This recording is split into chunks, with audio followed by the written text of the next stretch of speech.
الحمد لله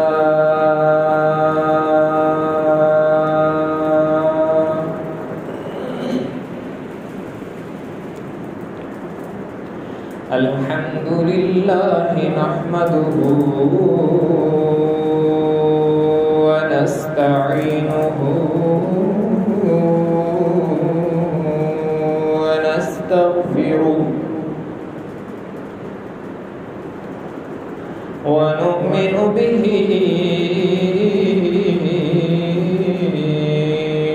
ونتوكل عليه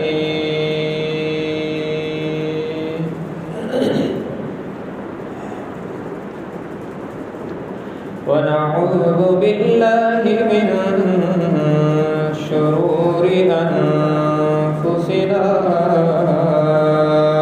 ومن سيئات أعمالنا من يهده الله فلا مضل له ومن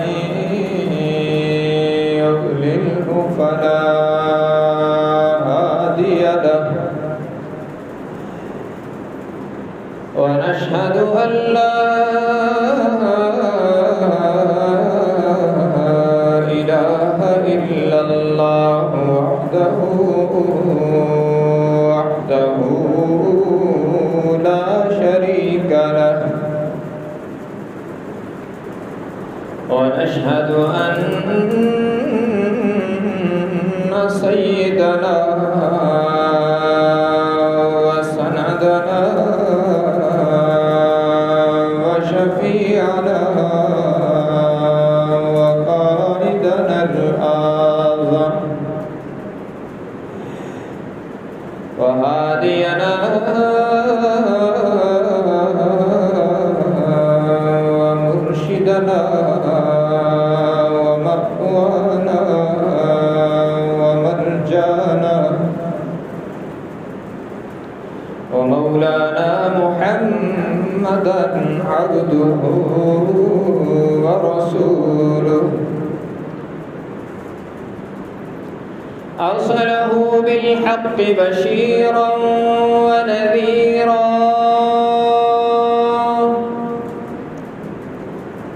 وداعيا إلى الله بإذنه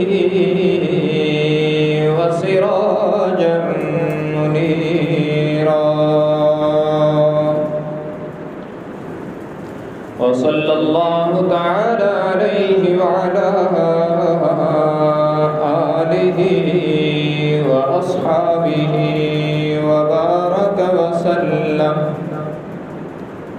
وبارك وسلم تسليما كثيرا كثيرا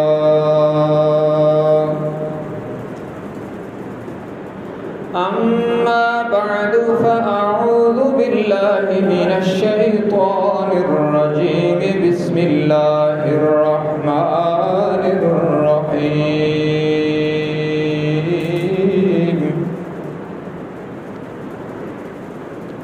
إن الله اصطفى آدم ونوحا وآل إبراهيم وآل عمران على العالمين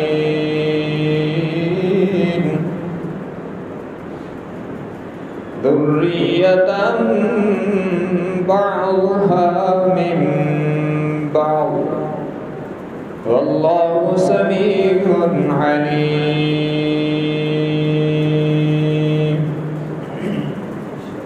وقال الله تبارك وتعالى في كلام المقدس على مقام آخر واجتبيناهم وهديناهم إلى صراط مستقيم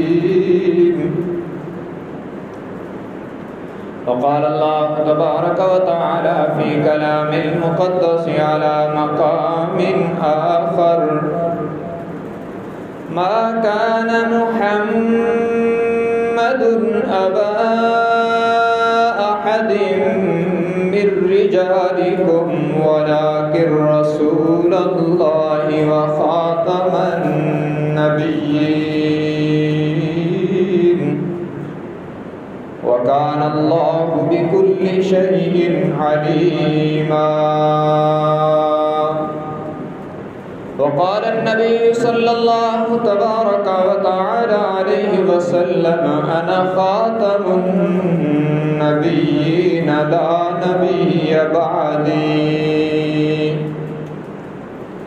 أو كما قال النبي صلى الله تبارك وتعالى عليه وسلم صدق الله وصدق رسوله النبي الأمي الهاشمي الأمين الكريم، ونحن على ذلك لمن الشاهدين والشاكرين والحمد لله رب العالمين. إن الله وملائكته يصلون على النبي يا أيها الذين آمنوا صلوا عليه وسلموا تسليما. اللهم صل على محمد وعلى آل محمد كما صليت على إبراهيم وعلى آل إبراهيم إنك حميد مجيد. اللهم بارك على محمد وعلى آل محمد كما باركت على إبراهيم وعلى آل إبراهيم إنك حميد مجيد.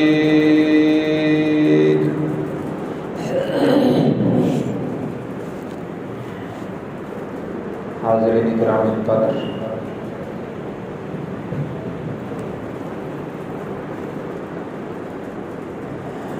آج حسب وعدہ اللہ کے فضل و کرم کے ساتھ عقیدہ ختم نبوت پر چند گزارشات پیش کی جائیں گی.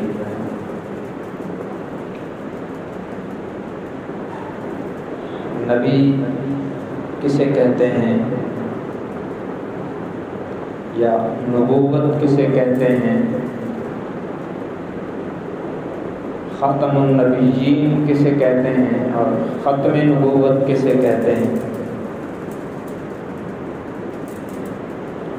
یہ چند مختصر باتیں میں نے آپ کی خدمت میں عرض کرنی ہیں.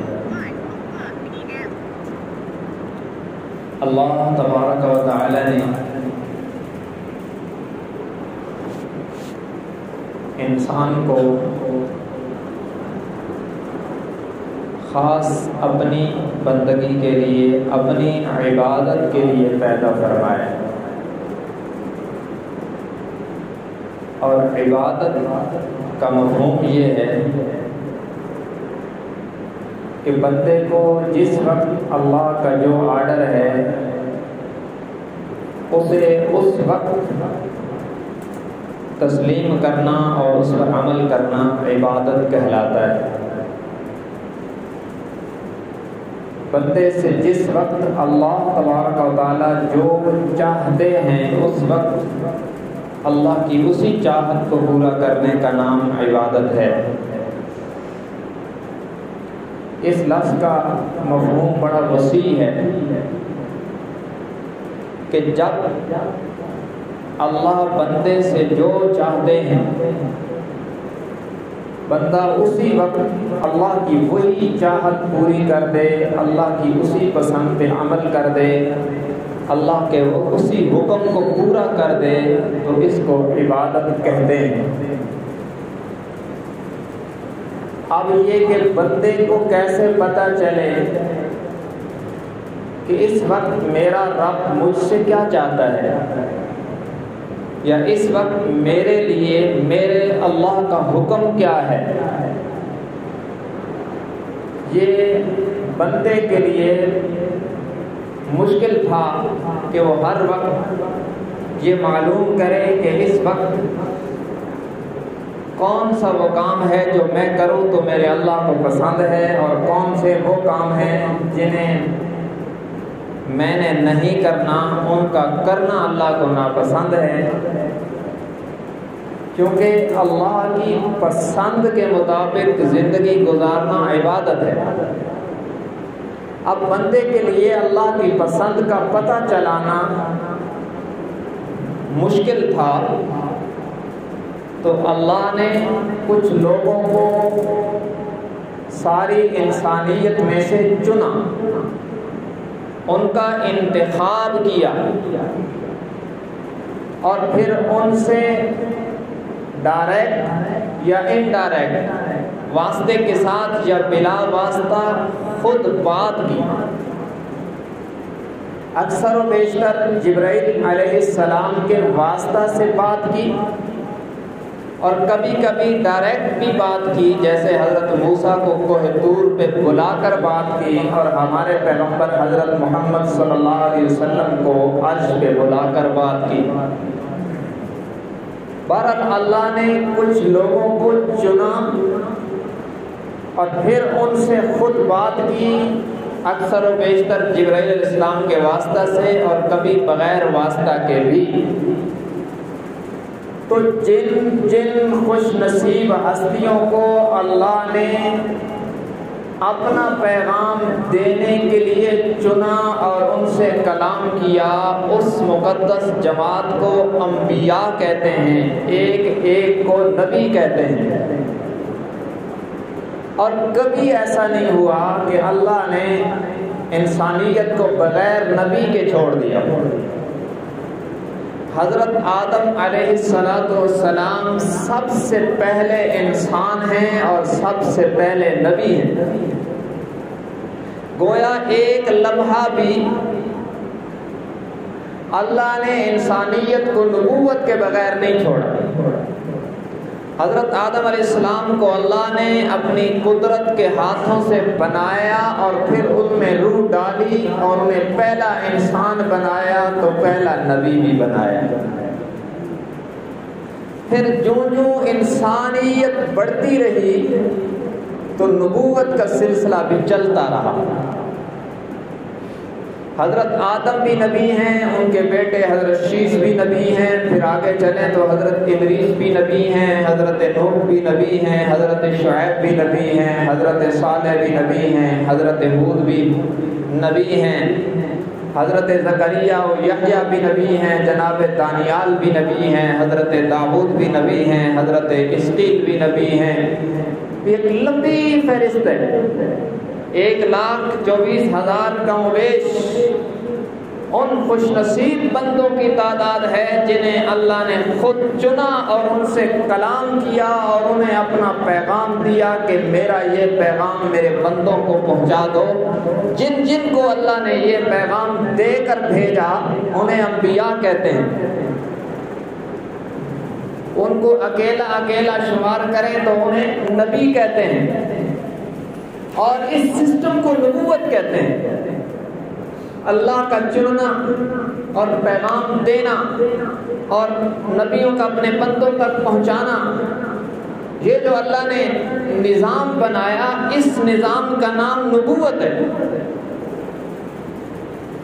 اور یہ یاد رکھیں، ختم نبوت کیا ہے؟ ختم نبوت یہ ہے کہ اللہ نے حضرت آدم علیہ السلام سے نبوت کے مبارک سلسلے کا آغاز فرمایا، اور حضرت محمد صلی اللہ علیہ وسلم کی مقدس ہستی پر اس مبارک سلسلے کو مکمل کر دیا۔ اس مکمل ہو جانے کا نام ختم نبوت ہے۔ اور پھر یاد رکھیں نبوت ایک ایسا منصب ہے جسے کوئی محنت سے حاصل نہیں کر سکتا. بندہ محنت سے ولی بن سکتا ہے، محنت سے نیک بن سکتا ہے.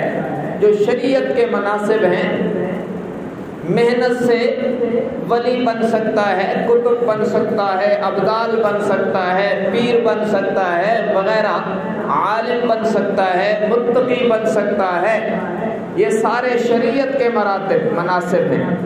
دنیاوی نظام کو دیکھیں تو محنت سے تاجر بن سکتا ہے، ڈاکٹر بن سکتا ہے، انجینئر بن سکتا ہے، زمیندار بن سکتا ہے.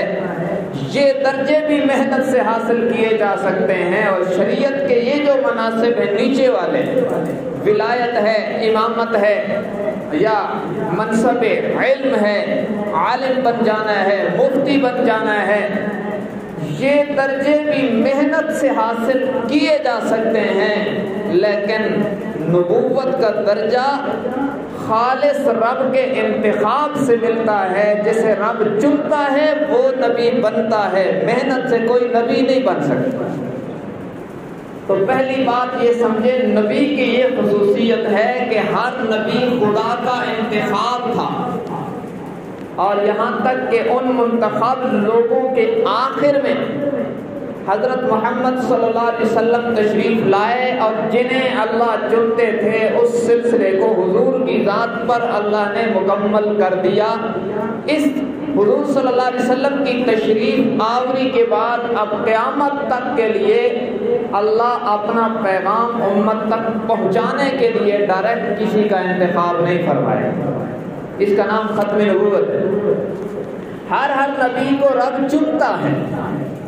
نبوت خالص اللہ کا انتخاب ہے. یہ ہمارے عقیدے کی بات ہے.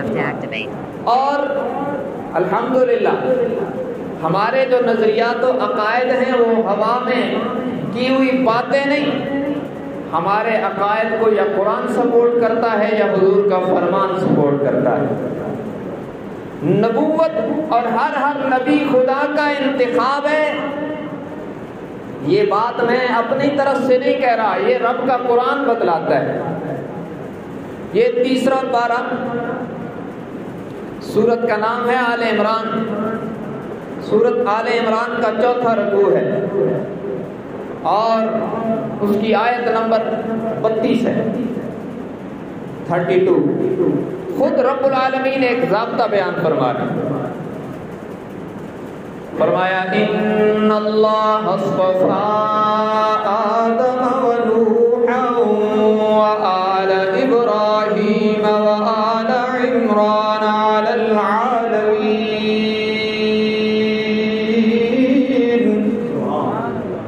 بے شک اللہ نے سب سے پہلے جناب آدم کا انتخاب فرمایا منصب نبوت کے لیے. ان اللہ اصطفى آدم، اللہ نے سب سے پہلے آدم کو چنا اپنا پیغام لوگوں تک پہنچانے کے لیے. یہ انتخاب خدا ہے اور یہ سلسلہ رکا نہیں.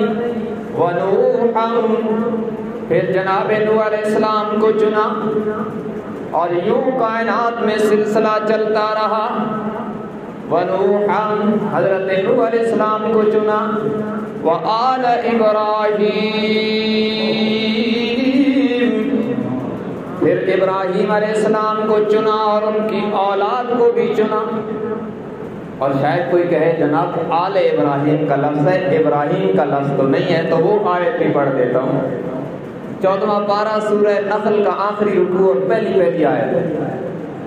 فرمایا ان ابراہیم کان امۃ قانتا للہ حنیفا ولم یک من المشرکین شاکرا لانعمہ اجتباہ وہداہ الی صراط مستقیم. فرمایا میرا ابراہیم اگرچہ تنہا تھا لیکن کام کرنے میں پوری جماعت تھا۔ کائنات میں انسانوں کی جماعتیں مل کر وہ کام نہیں کر سکتی جو تنہا میرے خلیل نے کر کے دکھا دیا۔ وَلَمْ يَكُ مِنَ الْمُشْرِكِينَ، شرک سے ان کا دامن پاک تھا۔ شَاكِرًا لِأَنْعُمِهِ، اللہ کی نعمتوں کے شکر گزار تھے۔ اجتباہ وہداہ الی صراط مستقیم، انہوں نے شکر گزاری میں حد کر دی، ہم نے نوازنے میں حد کر دی۔ انہوں نے اطاعت اور شکر گزاری میں کمال کر دیا تو ہم نے بھی نوازنے میں کمال کر دیا کہ انہیں منصب نبوت پہ فائز کر کے اعلان کیا، انی جاعلک للناس اماما۔ ہم صرف آپ کو نہیں بلکہ آپ کی اولاد کو بھی منصب امامت عطا کر دیں گے۔ تو ابراہیم بھی رب کا انتخاب ہے۔ وآل ابراہیم وآل عمران علی العالمین، ہم نے ابراہیم علیہ السلام اور ان کی اولاد کو بھی چنا، آل عمران کو بھی چنا، جناب موسیٰ کو بھی چنا۔ اور ایک اور آیت سنو، یہ 7واں پارہ، سورت کا نام سورہ انعام ہے اور چوتھا پاؤ شروع ہو رہا ہے۔ فرمایا وَوَهَبْنَا لَهُ إِسْحَاقَ وَيَعْقُوبَ، بلکہ اس سے پہلے وَتِلْكَ حُجَّتُنَا آتَيْنَاهَا إِبْرَاهِيمَ عَلَىٰ قَوْمِهِ نَرْفَعُ دَرَجَاتٍ مَّن نَّشَاءُ إِنَّ رَبَّكَ حَكِيمٌ عَلِيمٌ۔ فرمایا ہم نے ابراہیم علیہ السلام کو بھی چنا، انہیں بھی بلندیاں عطا کی اور سلسلہ ان کی ذات پہ رکا نہیں۔ وَوَهَبْنَا لَهُ إِسْحَاقَ وَيَعْقُوبَ، انہیں جناب اسحاق عطا فرمائے، انہیں بھی منصب نبوت عطا فرمایا۔ جناب اسحاق کو یعقوب عطا فرمائے، انہیں بھی منصب نبوت عطا فرمایا۔ کُلًّا ہدینا ونوحا ہدینا من قبل ومن ذریته داود وسلیمان وایوب ویوسف وموسیٰ وہارون، یہ سارے نبیوں کے نام، وزکریا ویحییٰ وعیسیٰ والیاس کل من الصالحین، یہ سارے نبیوں کے نام سنتے جائیں۔ وَإِسْمَاعِيلَ وَالْيَسَعَ وَيُونُسَ وَهَارُونَ وَيُونُسَ وَلُوطًا وَكُلًّا فَضَّلْنَا عَلَى الْعَالَمِينَ وَمِنْ آبَائِهِمْ وَذُرِّيَّاتِهِمْ وَإِخْوَانِهِمْ وَاجْتَبَيْنَاهُمْ وَهَدَيْنَاهُمْ إِلَى صِرَاطٍ مُّسْتَقِيمٍ۔ فرمایا یہ جن نبیوں کے نام ذکر ہوئے انہیں بھی ہم نے چنا، ان کے آباء و اجداد میں سے بھی نبی نبوت کے منصب کے لیے لوگوں کو چنا گیا، ان کی اولاد میں سے منصب نبوت کے لیے لوگوں کا انتخاب ہوا، ان کے بھائیوں میں سے بھی ان منصب کے لیے لوگوں کا انتخاب ہوا۔ یہ جتنے لوگ منصب نبوت پہ فائز ہوئے کوئی اپنے کمال سے نبی نہیں بنا بلکہ وَاجْتَبَيْنَاهُمْ، جو نبی بنتا گیا یوں سمجھو اللہ کی نظر انتخاب سے بنتا گیا، اور یوں نہیں کہ نبی بنا کر چھوڑ دیا۔ اگلا لفظ وَهَدَيْنَاهُمْ إِلَى صِرَاطٍ مُّسْتَقِيمٍ، اور اس لفظ کو سمجھنے کے لیے ایک اور آیت سمجھیں، میں نے اور آپ نے بلوغت کے بعد اللہ کی توفیق سے ہر نماز کی ہر وقت ہر رکعت میں دعا مانگی، اهدنا الصراط المستقیم، الہ العالمین صراط مستقیم عطا کر دے۔ کاش کے زبان کے ساتھ اللہ دل کی تاریں بھی جوڑ دے ادھر، اهدنا الصراط المستقیم، الہ العالمین صراط مستقیم عطا کر دے۔ اگرچہ مجھ پر آپ پر دنیا کی محبت اتنی چھا گئی کہ ہم تہجد کی نماز میں اٹھ کر بھی جب ہاتھ اٹھاتے ہیں تو دنیا مانگتے ہیں، لیکن یہاں ملاوٹ نہیں ہے۔ ادھر جب ہاتھ باندھ کے کھڑا ہے تو یہی کہتا ہے اهدنا الصراط المستقیم،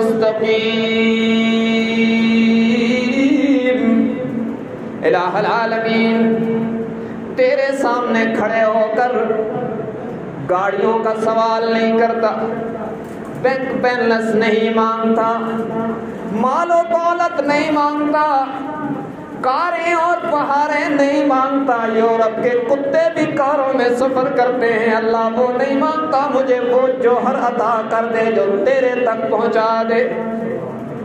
اهدنا الصراط المستقیم، میں نے اور آپ نے تو نماز کی ہر رکعت میں سوال کیا، ہم ہر رکعت میں سوالی بن کر منگتے بن کے کھڑے ہوئے کہ ربا صراط مستقیم عطا کر دے، لیکن رب العالمین کہتے ہیں وَهَدَيْنَاهُمْ إِلَى صِرَاطٍ مُسْتَقِيمٍ، تو نے تو ہر رکعت میں مجھ سے سوال کیا نا کہ ربا صراط مستقیم عطا کر دے، لیکن منصب نبوت وہ عظیم منصب ہے جو اس پر فائز ہو جاتا ہے، ہم اس کا ہاتھ پکڑ کر سیدھے راستے پر چلائے رکھتے ہیں، وہ ادھر ادھر ہونے کا امکان ہی نہیں۔ ہم تو ہر وقت خطرے میں ہیں نا، اس لیے مانگتے ہیں ربا صراط مستقیم عطا کر، اس پر استقامت بھی عطا کر، ایمان پر خاتمہ بھی عطا کر۔ لیکن نبی کی پہلی خصوصیت خدا کا انتخاب ہے، نبی کی دوسری خصوصیت یہ ہے کہ نبی ولادت سے وفات تک معصوم ہوتا ہے، ان سے نافرمانی کا امکان ہی نہیں۔ اچھا جب یہ بات ہوتی ہے نا تو جہاں پہ خباثت ہوتی ہے، جیسے زمین کی کئی قسمیں ہیں نا، کچھ زمینیں ایسی ہیں جن پر پانی پڑے تو پھول اگتے ہیں، کچھ زمینیں ایسی ہیں کہ ان پر بارش ہو تو گند نکل آتا ہے اور اس کے لیے سپرے کرنا پڑتا ہے۔ انسان کی جو یہاں کی زمین ہے دل کی، اس کی بھی کئی قسمیں ہیں، کچھ وہ ہے کہ جب قرآن پڑھا جاتا ہے تو زادتہم ایمانا، ان کا ایمان بڑھتا ہے، اور کچھ وہ بدفطرت زمینیں ہوتی ہیں دل کی کہ جب وہ اس طرح کی قرآن کی آیات پڑھی جاتی ہیں تو وہ اشکال کرتے ہیں۔ تو جب یہ بات کہی جاتی ہے نا نبی تو پیدا ہوتے ہی معصوم ہوتا ہے، تو فوراً وہ گند والی زمین سے گند نکلتا ہے کہ جناب یہ کیا کہہ دیا، حضرت آدم علیہ السلام نے کیا کیا معاذ اللہ، کہ وہ اللہ نے منع کیا تھا اور وہ پھر بھی انہوں نے وہ کھا لیا۔ تو یاد رکھنا اگر اللہ نے اپنے ارادوں کی تکمیل کے لیے یا بشری تقاضوں کے مطابق نبی سے کچھ وہ کروایا نا جو لوگوں کو کچھ اور نظر آیا تو اللہ نے وہاں نبی کا دفاع بھی کیا۔ کیوں؟ حضرت آدم علیہ السلام کو منع کیا تھا کہ اس درخت کے قریب نہیں جانا، اور وہ پھر فلما ذاق الشجرہ انہوں نے وہ چکھ لیا۔ تو اب اللہ کے منع کرنے کے بعد پیغمبر ایسا کر لے تو یہ تو بڑے خطرے کی بات ہے، تو اللہ نے اس کا دفاع کیا، فرمایا فنسی آدم، حضرت آدم بھول گئے تھے بھائی، جان بوجھ کے ایسا نہیں کیا، بھول گئے تھے، انہیں اس وقت یاد نہیں تھا۔ تو بھول جائے تو اور میں اور صاحب کے دو سجدے کریں تو ہماری نماز ہو جاتی ہے. آدم تو نبی ہیں, وہ بھول گئے تھے. فنسیا اللہ نے پہرا دیا عصمت نبی پر. تو نبی پہلی خصوصیت نبی کی یہ ہے کہ وہ انتخاب خدا ہے. دوسری خصوصیت یہ ہے کہ اللہ پیغمبر کو ہر قسم کے گناہوں سے پاک رکھتا ہے. گناہ نبی سے نہیں ہوتا. یہ ہم کمزور ہیں جو خطا کار ہیں. نبی کو اللہ ولادت سے وفات تک, نبی نبوت سے پہلے بھی معصوم ہوتا ہے, نبوت کے بعد بھی معصوم ہوتا ہے. ولادت سے لے کر وفات تک عصمت پیغمبر کا خاصہ ہے. بلکہ میں قرآن کی ایک آیت کی روشنی میں ایک بات کہتا ہوں. یہ 12واں پارہ ہے اور سورت کا نام بھی سورت یوسف ہے. اور حضرت یوسف انبیاء کے سب میں وہ نمایاں نبی ہے. وہ تو عصمت ہر پیغمبر کا خاصہ ہے, لیکن میرا ذوق کہتا ہے کہ یوسف علیہ السلام وہ پاک باز ہیں کہ جن پر عصمت اور پاکیزگی بھی ناز کرتی ہے. عجیب امتحان میں ہے, لیکن طہارت, پاکیزگی اور کردار کی صفائی حضرت یوسف علیہ السلام کی پیشانی کا حسین جھومر. اللہ نے ان کی عصمت کے ذیل میں پورے انبیاء کے اس طبقے کے لیے ایک ضابطہ بیان کیا. فرمایا كَذَلِكَ لِنَصْرِفَ عَنْهُ السُّوءَ وَالْفَحْشَاءَ إِنَّهُ مِنْ عِبَادِنَا الْمُخْلَصِينَ.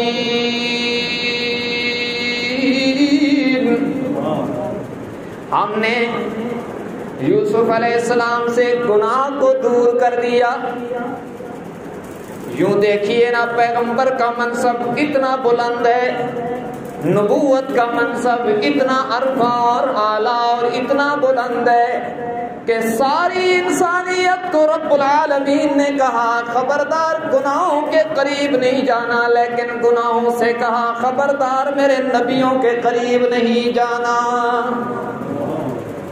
مجھے کہا, آپ کو کہا وَلَا تَقْرَبُوا مَالَ الْيَتِيمِ, یتیم کے مال کے قریب نہ جانا. مجھے کہا, آپ کو کہا وَلَا تَقْرَبُوا الزِّنَا إِنَّهُ كَانَ فَاحِشَةً وَسَاءَ سَبِيلًا. کردار سے متعلق گناہ نہ کرنا, کیونکہ بہت بے حیائی کی بات ہے, بہت برا راستہ ہے. وَلَا تَقْرَبُوهَا, رب العالمین نے اپنی قدرت کے ضابطوں کو بیان کر کے فرمایا خبردار ان کو پھلانگنے کے قریب بھی نہ جانا. یہ میرے اور آپ کے لیے ضابطہ ہے. لیکن جب کسی نبی کی باری آ گئی تو فرمایا لِنَصْرِفَ عَنْهُ السُّوءَ وَالْفَحْشَاءَ. ہم نے ساری انسانیت کو کہا تم گناہوں سے دور رہنا, لیکن جب نبی کی باری آئی تو اپنی قدرت کے ہاتھ سے گناہ کو ادھر کر دیا کہ خبردار یہ نبی ہے, اس کے قریب نہ جانا. یہ کتنا پاکیزہ منصب ہے کہ رب گناہ کو قریب ہی نہیں جانے دیتا. تو عصمت نبوت کا خاصہ ہے. ہر نبی انتخاب خدا, اور ہر نبی معصوم ہوتا ہے, اور معصوموں کا آغاز جناب آدم علیہ السلام کی ہستی سے ہوا, اور معصوم طبقے کی تکمیل حضرت محمد صلی اللہ علیہ وسلم کی مبارک ہستی پر ہو گئی. یہ ختم نبوت ہے. اور ایک اور بات یاد رکھیں, دو باتیں ہو گئی. ہر نبی رب کا انتخاب ہے, ہر نبی معصوم ہے, اور ہر نبی اپنے وقت پہ مفترض الطاعت ہوتا ہے، اس کی اطاعت امت پہ فرض ہوتی ہے۔ جو وقت کے نبی کی اطاعت کرتا رہا کامیاب ہوتا رہا، اور جس نے اطاعت نہیں کی ہمیشہ کے لیے ناکام ہو گیا۔ ان خصوصیات کے ساتھ نبی آتے رہے اور اپنے اپنے وقت پہ اللہ کا عائد کردہ فریضہ نبھاتے رہے۔ بالآخر حضرت محمد صلی اللہ علیہ وسلم کی مبارک ہستی پر اس مقدس اور پاکیزہ سلسلے کو اللہ نے مکمل کر دیا۔ حضور سارے نبیوں کے خاتم، اور پھر یاد رکھیں سارے نبیوں میں فردن فردن جو خصوصیات نمایاں رہی نا، ان ساری خصوصیات کو اللہ نے جمع کر کے محمد مصطفیٰ صلی اللہ علیہ وسلم کے مبارک دامن میں ڈال دی۔ اس کا نام ہے ختم نبوت۔ اور یہ کہ سارے نبیوں کو جو فردن فردن ملا، وہ سب کچھ خاتم النبیین کو ایک بار مل گیا، یہ بھی خطیبانہ ڈائلاگ نہیں ہے، اس پر بھی قرآن ہے۔ پہلی آیت سنو، سابقہ نبیوں کو اللہ نے وقت کی ضرورت کے مطابق تھوڑا تھوڑا دیا۔ اس پر ایک آیت پڑھنے لگا ہوں، اور پھر وہ بھی آیت بتاؤں گا کہ دنیا اور آخرت کی جتنی بھلائیاں حضور کے شایان شان تھیں وہ اللہ نے ساری حضور کے دامن میں ڈالی۔ اس پر بھی آیت پڑھوں گا۔ پہلی آیت، تیسرا پارہ، تیسرے پارے کا آخری رکوع، اور اس کی پہلی آیت ہے، سنو۔ فرمایا وَإِذْ أَخَذَ اللَّهُ مِيثَاقَ النَّبِيِّينَ لَمَا آتَيْتُكُم مِّن كِتَابٍ وَحِكْمَةٍ ثُمَّ جَاءَكُمْ رَسُولٌ مصدق لما معكم لتؤمنن به ولتنصرنه قال أأقررتم وأخذتم على ذلكم إصري قالوا أقررنا قال فاشهدوا وأنا معكم من الشاهدين۔ رب العالمین نے اس کائنات ارض و سما کو بنانے سے پہلے ایک جلسہ کیا،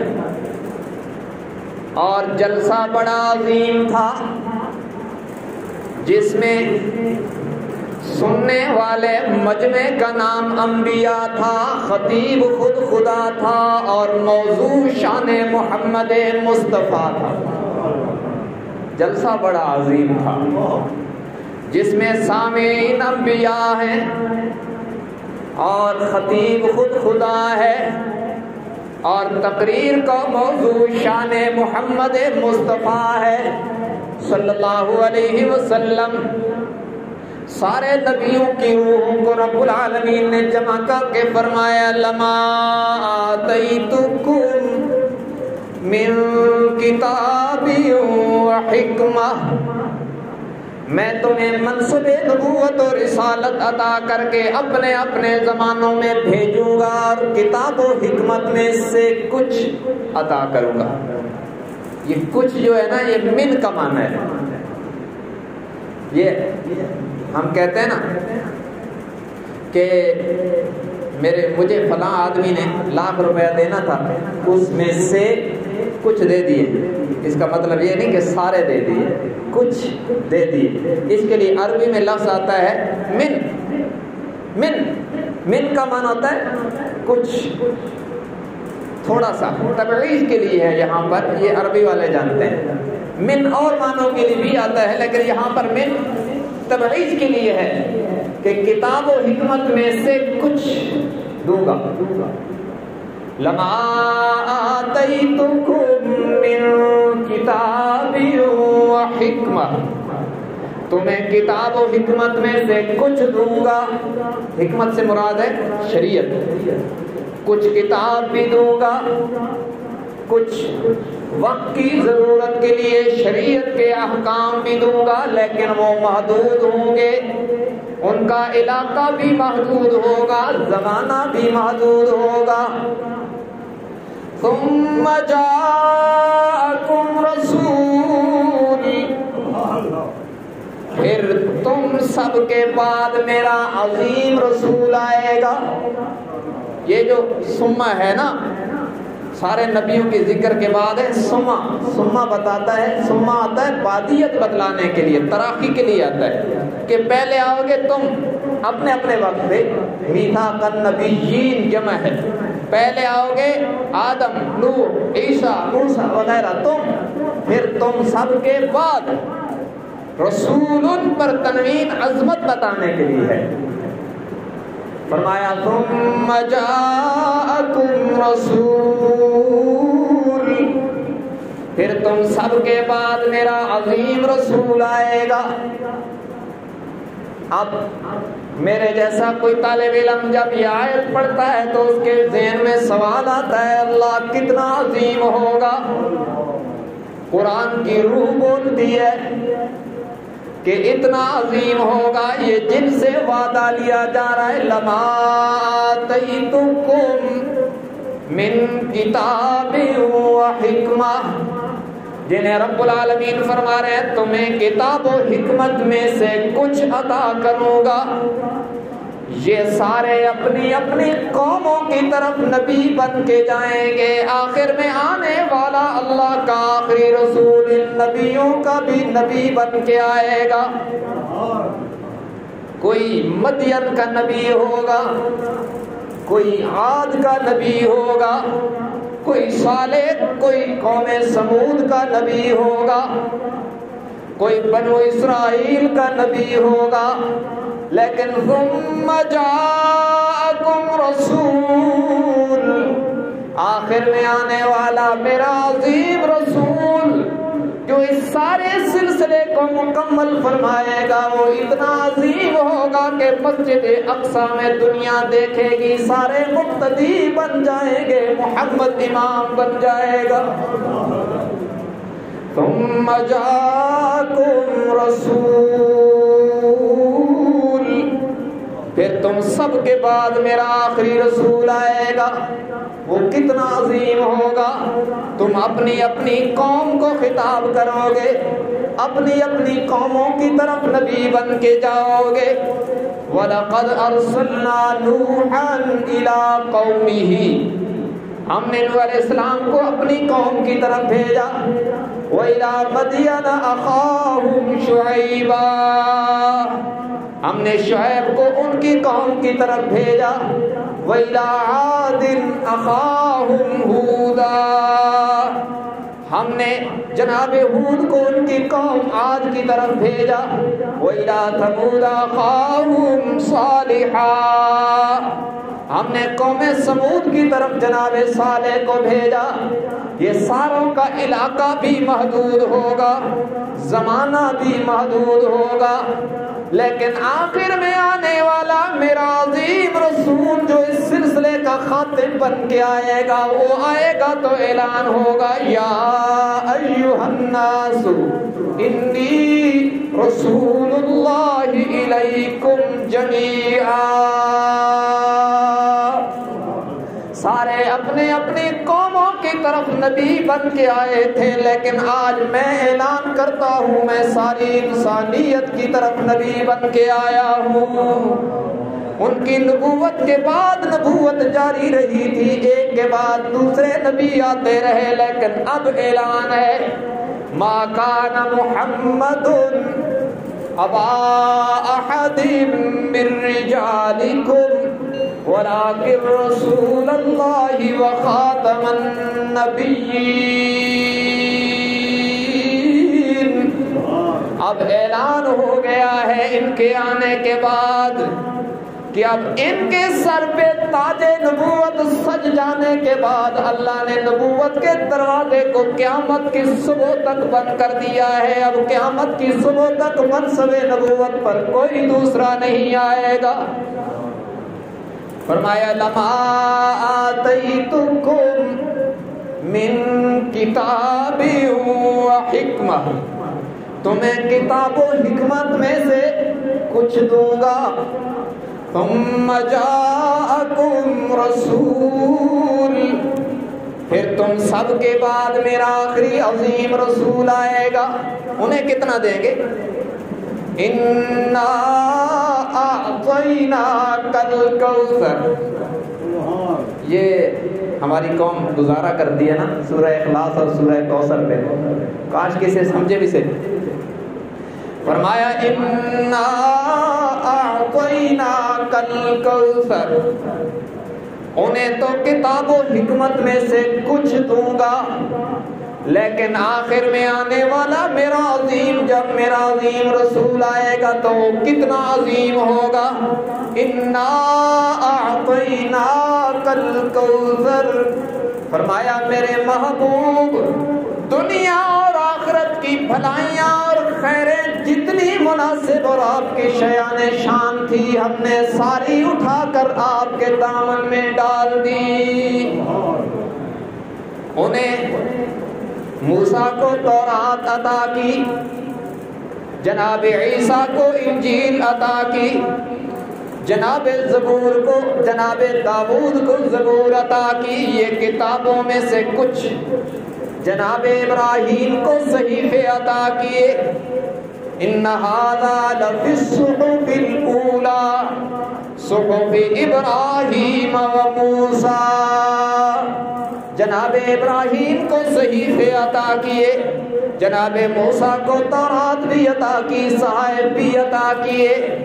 فرمایا انہیں کتابوں میں سے کچھ دوں گا. کسی کو تورات ملے گی، کسی کو انجیل ملے گی، کسی کو زبور ملے گی، صحیفے ملیں گے، لیکن میرے حبیب آپ کو اتنا دوں گا کہ آپ کو قرآن ملے گا، اور ایسی جامع اور مکمل کتاب ملے گی کہ کائنات بننے سے پہلے بھی جس کی تلاوت جاری تھی، جب کائنات مٹ جائے گی تب بھی قرآن کی تلاوت گونجتی رہے گی. لما آتیتکم من کتاب و حکمہ، انہیں تو کچھ دوں گا. اِنَّا أَعْطَيْنَاكَ الْكَوْثَرَ، آپ کو بہت کچھ دوں گا. کہتے ہیں جناب سابقہ نبیوں میں سے کسی کو اگر تعبیر کروں یوں، کسی کو یوں چلو بھر کے دے دیا، کسی کو یوں 2 ہاتھ بھر کے دے دیے، لیکن جب باری آئی آمنہ کے لال کی تو اللہ نے یوں دامن بھر کے دے دیے. یہ باکمال ہیں. خاتم النبیین جو ہیں اس سلسلے کے خاتم ہیں، اس لیے جو سابقہ نبیوں کو فردن دیا اسے جمع کر کے دامن مصطفیٰ میں ڈال دیا کہ ان کی نبوت کا علاقہ بھی غیر محدود ہے، زمانہ بھی غیر محدود ہے، بلکہ یہ وہ باکمال نبوت ہے. عالم دنیا میں بھی ان کی نبوت ہے، عالم برزخ میں بھی ان کی نبوت ہوگی، اور عالم حشر میں بھی جو ان کے جھنڈے کے نیچے آئے گا نجات پائے گا. لواء الحمد میرے آقا کے ہاتھوں میں ہوگا، اور جو جو کچھ نصیب اس کے نیچے آتا جائے گا اس کی جنت پکی ہے. ہم اس لیے ختم نبوت کا دفاع کرتے ہیں، اس عقیدے پر پہرا دیتے ہیں کہ یہ عقیدہ میری اور آپ کی نجات کا ضامن ہے. اس امید پر ہم یہ گفتگو کر رہے ہیں کہ شاید کوئی ادا، کوئی جملہ، کوئی لفظ بارگاہ الہی میں پسند آ جائے اور حشر میں حضور کی سفارش ملنے کا ذریعہ ہو جائے. اس لیے میرے بھائیوں یہ عقیدہ ہمارے بنیادی عقائد میں سے ہے. حد الوسع، ہر آدمی اپنے مقام پر اس پر پہرا دے. اور اسے معمولی نہ سمجھیں کہ یہ کوئی مولویوں کی بات ہے، یہ قرآن کی بات ہے، یہ میرے آقا کے فرمان کی بات ہے۔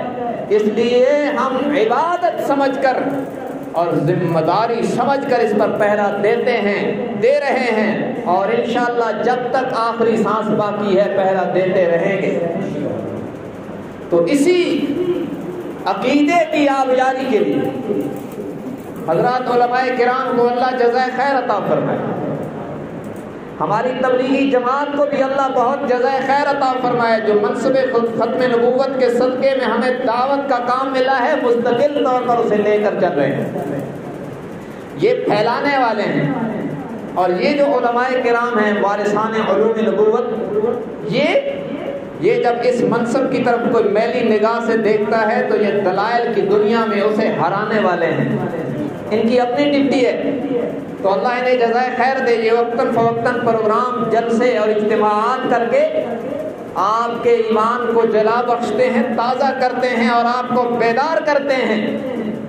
تو اسی سلسلہ کی کڑی ہے، پرسوں اتوار کو مغرب کی نماز کے بعد لاوا میں، یہ جو بائیوں والی مسجد ہے، اس میں ختم نبوت کانفرنس کا انعقاد ہو رہا ہے، جس میں ملک کے عظیم علماء کرام خطباء اعظام تشریف لائیں گے، حضرت مولانا اسامہ رضوان صاحب اور حضرت الاستاذ جی مفتی عبدالواحد قریشی صاحب اور دیگر حضرات اس کانفرنس سے خطاب کریں گے۔ تو ہم عقیدے کی آبیاری کے لیے اس میں شرکت کریں کہ یہ ہمارے عقیدے کی بات ہے، یہ ہمارے نظریے کی بات ہے، اور اس پر ہماری نجات موقوف ہے۔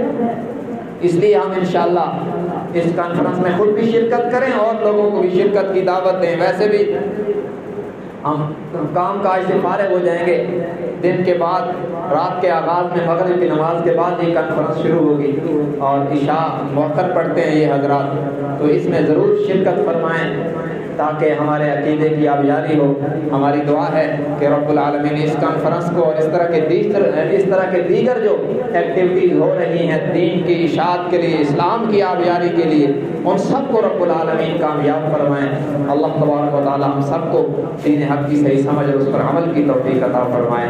وآخر دعوانا ان الحمد للہ رب العالمین۔